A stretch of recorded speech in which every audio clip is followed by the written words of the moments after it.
President Trump mentioned that the US needs to have a role in picking Iran's next leader. And this has some people worried, asking, aren't the Iranian people the ones who are supposed to pick Iran's next leader? I'm here to tell you why you shouldn't be worried and why this news and news like it are going to be used as a way to convince you not to support President Trump's military operations inside Iran.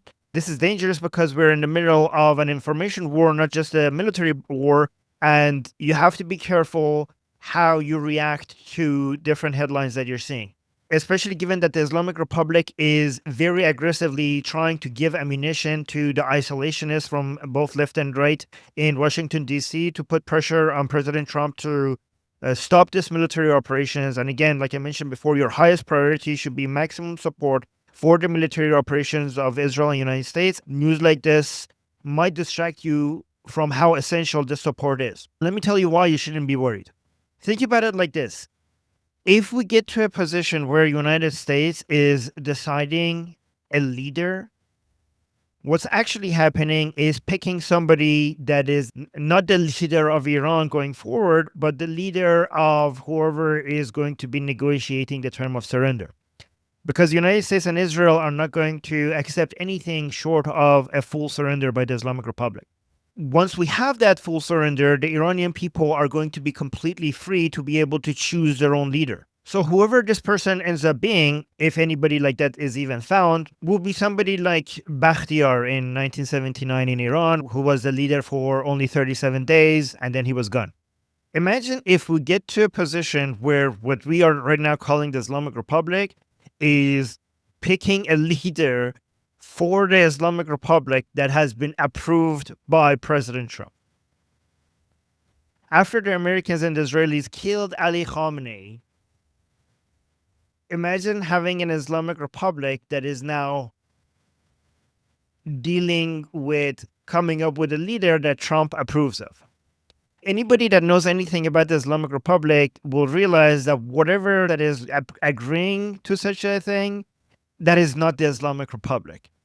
All right. If you understand anything about IRGC and the rest of the Islamic Republic, you would know that by killing Khamenei, there is no way that they will surrender. And whatever is doing the surrendering, if that even happens at some point, is not the Islamic Republic. It's something else.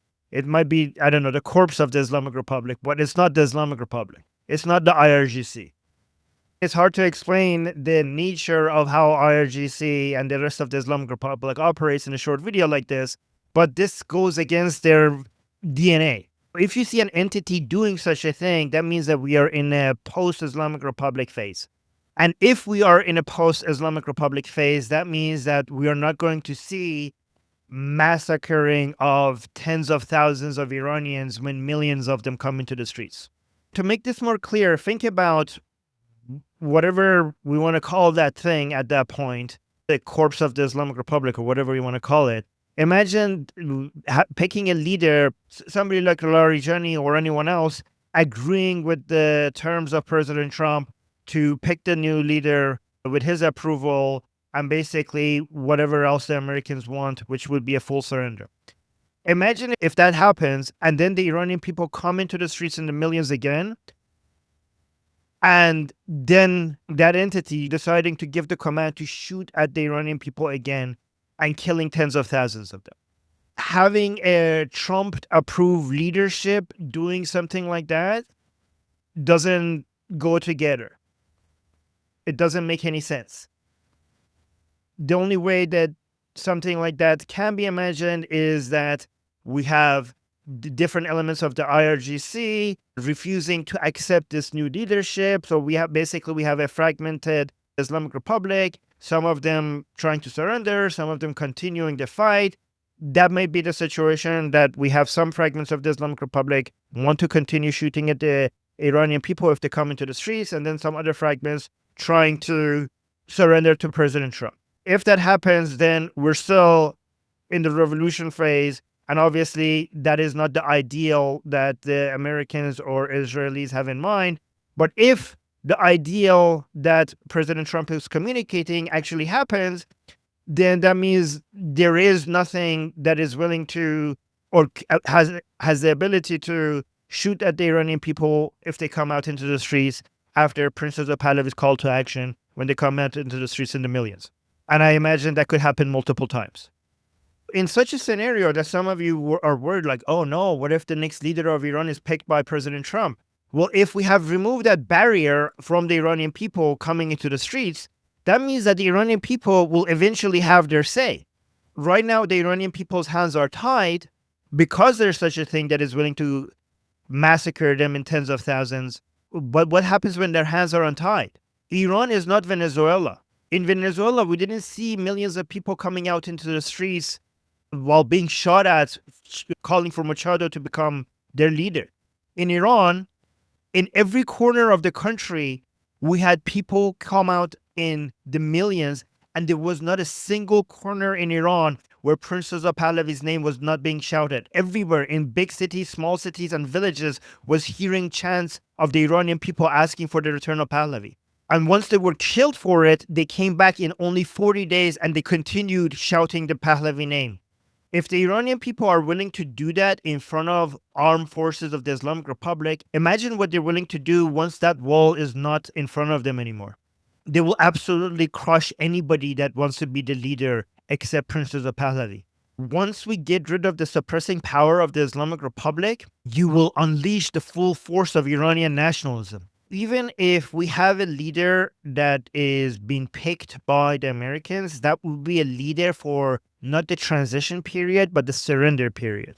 The way I imagine it is that instead of having a revolution phase, a transition phase, and then a post-transition phase, we will have a revolution phase, a surrender phase, a transition phase, and then a post-transition phase.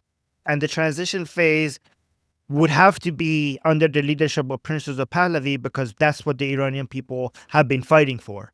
It's very important that you understand this and not turn against Trump, because the path for us to get here is for President Trump to have the full political capital to be able to finish what he has started. And right now, the Iranian people and everybody else who supports the Iranian people, they need to focus their entire attention on supporting President Trump in his military operations in Iran. Removing that support is the only way that they could defeat us. So do not get distracted. Even if President Trump wants to have a role in picking a leader, just understand it as the leader of the surrender period. We will have our transition period after the surrender period. When the Islamic Republic is no more, the Iranian people will be free to pick their own leader because there's nothing stopping them anymore.